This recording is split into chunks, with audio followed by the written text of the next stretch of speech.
Welcome to our daily reflection for this Tuesday, January 30th. And today in the first reading, we see that David and his army goes out to battle against his son Absalom's army, and his commander Joab kills Absalom when he has him in a very vulnerable position. Now, Absalom could have been taken prisoner pretty easily, and there's a couple elements of his death. One, he's riding away on his donkey and he gets caught with his hair. He has long hair that he was very proud and vain about, and his long hair gets caught in the thickets of the terebinth tree, and so then he is caught, and then Joab finds him, and then Joab, in his vulnerable state, Joab kills him.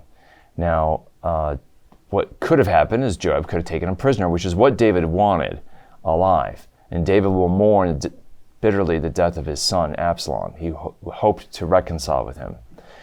But Joab kills him. Now, this is David's fault, because earlier in the story, beyond this, what we have in the reading today, Joab had killed another man ruthlessly, and David didn't discipline Joab, and he kept Joab on as his leader. And David should have disciplined Joab because he was a ruthless murderer, and he had no compassion or empathy and would kill in cold blood. And so because David doesn't discipline Joab earlier and keeps him as a close associate and friend, then Joab ends up killing his own son. And so there's a lesson for us that we have to be careful with who we associate with, who our intimate friends are.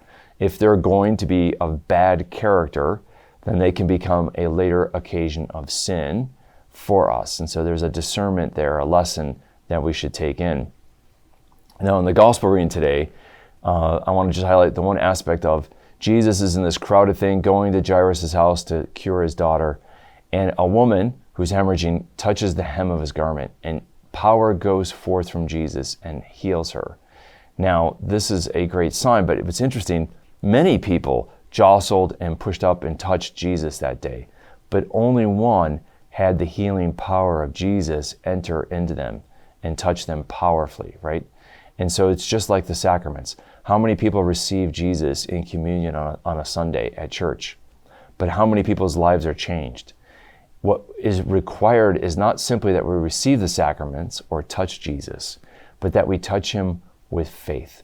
Faith is what unleashes and unlocks the power of God into our lives. Faith is the bridge by which the grace of God can enter in and transform our own hearts and our own lives. And so we need that faith. So let's ask for faith, and let's also ask for the discernment that David lacked when it came to Joab.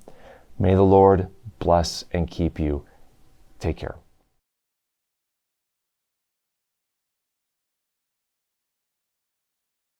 This daily reflection is brought to you thanks to the generous support of the Mission Circle. Join the Mission Circle to help Catholics worldwide understand, live, and share their faith. Sign up at missioncircle.org today.